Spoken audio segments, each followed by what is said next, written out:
ግለሰብ እየታፈኑ 1 ሚሊዮን 2 ሚሊዮን አንጣ እየተባለ ትግሉን መነገጃ ሆኗል።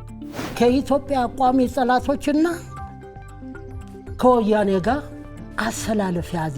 ግብጽ የአማራ ህዝብ ተበደለ ብላ አይደለም እየረዳችን ያለች የምትፈልገው ነገር ስላለ እዚህ ፍልስፍና ውስጥ ከተቱንና ተቋማትን እያወደምነ እንድንሸልም ግባችናቸው ያደረግነ እንዲመስለን አደረጉን።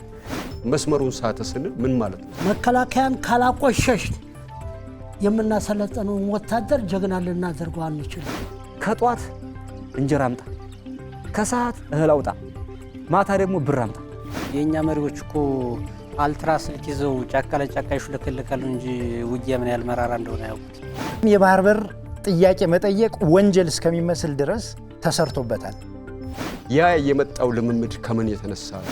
የአማራን ህዝብ ጥያቄ ለማስመለስ የግብፅን በር ማንኳኳት አይጠበቅብንም። ሻዕቢያ ድረስ ደጅ መጽናት አይጠበቅብንም።